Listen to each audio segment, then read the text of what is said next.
Olá, meus irmãos, graça e paz seja convosco. O tema da lição de hoje, terça-feira, 17 de outubro, é o chamado de Abraão. Quando Deus chamou Abraão, ele o chamou e já lhe fez promessas.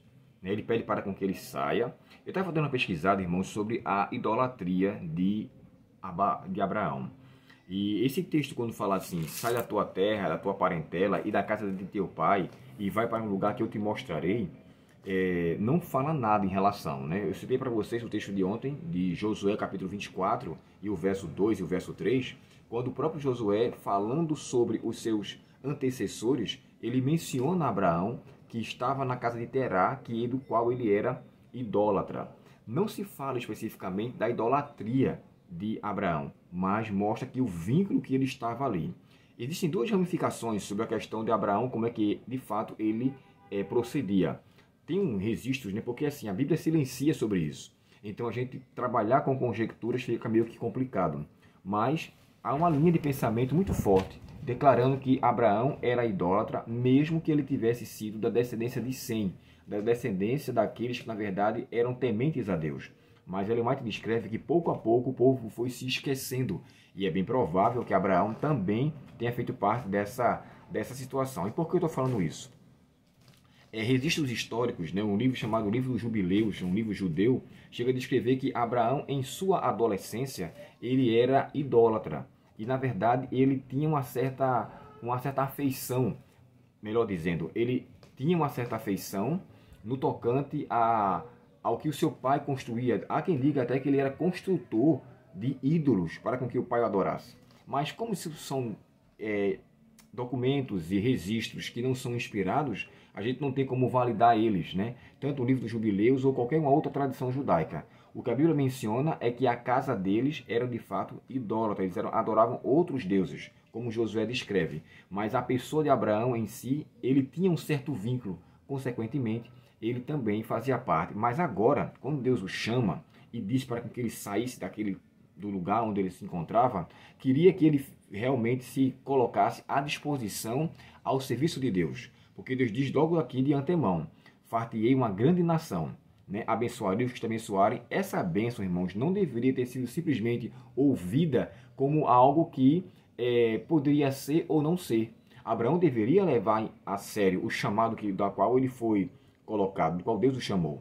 Porém, quando ele sai, agora aqui, entrando especificamente nos versos 10 até o capítulo 3 e o verso 1, descreve um declínio. E eu vou aqui falar para vocês bem rapidamente os declínios de Abraão. Primeiro, Abraão, quando veio a fome naquela condição, Deus, na verdade, não queria que ele saísse de lá. Ele estava em Harã, aonde ele se encontrava. Deixa-me só confirmar aqui para vocês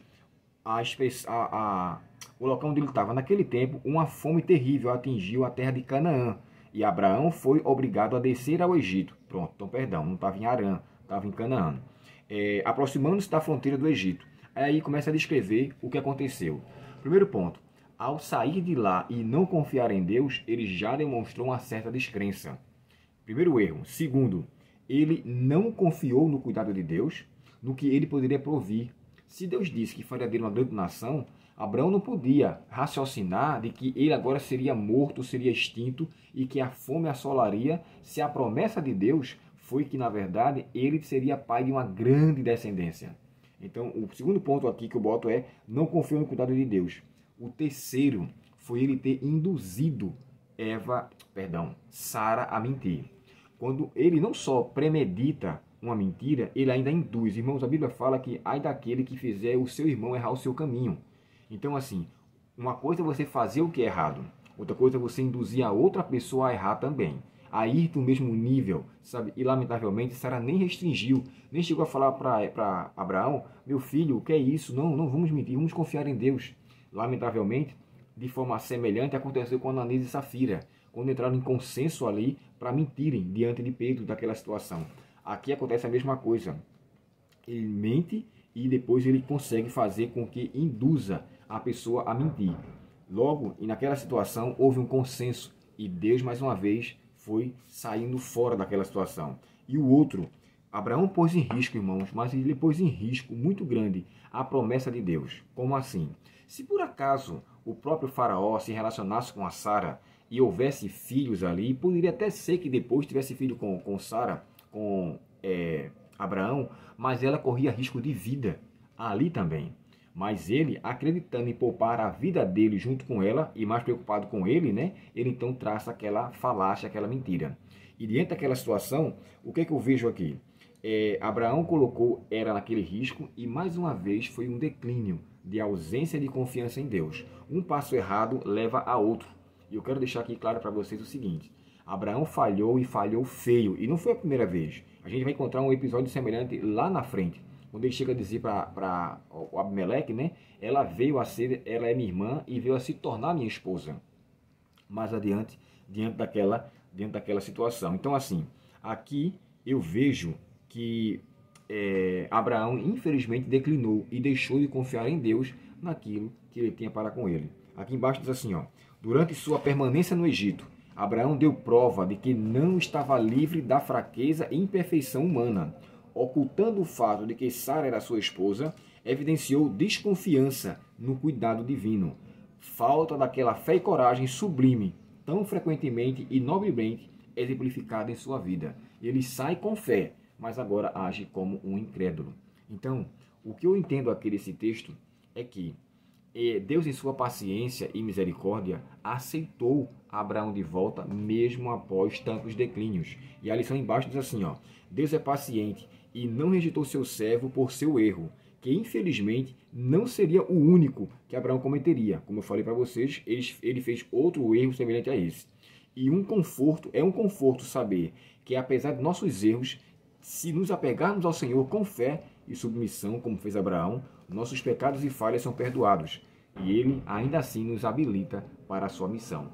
Que tenhamos o cuidado, sabe, em não deixar de confiar em Deus.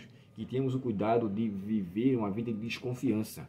Que Cristo, na verdade, nos resgate. Primeiro Ele quer nos salvar do pecado, para que assim nos guie no serviço. Abraão se encontrava em condição de pecado ali, pela mentira, por toda a falta de confiança, por tudo o que aconteceu. Mas a promessa de Deus foi realmente confirmada e manifesta quando ele se volta para Deus e misericordiosamente Deus atinge, né, o rei do Egito ali como uma praga e livrou Sara daquela situação através de uma disciplina, através de uma correção, né, uma punição, melhor dizendo, ali para com aquele homem do Egito. E me chama a atenção que todas as vezes, irmãos, todas as vezes que nós olhamos as condições com nossos próprios olhos, sem ter em Cristo esperança, expectativa do que Ele pode fazer, sem agir pela fé, sempre é um declínio.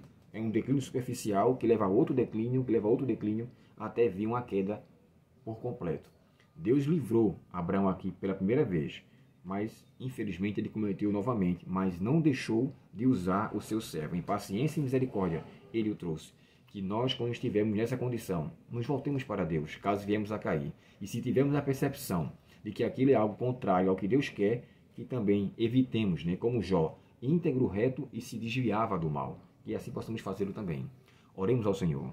Querido Pai Celestial, nos ajuda a livrarmos do pecado que tão de perto nos rodeia e que possamos correr com perseverança a carreira que nos está proposta. Dá-nos, ó Pai, esta Tua bênção, perdoa nossos pecados e nos ajuda a atender a Tua voz sem titubear, sem fraquejar, sem racionalizar, mas que estejamos dispostos a servir e a seguir o senhorio do Senhor. Que agradecemos essas bênçãos e te pedimos a atuação do Senhor, em nome de Jesus. Amém. Deus te abençoe, um ótimo dia em sua presença e um ótimo estudo para você. Até o próximo estudo, até logo.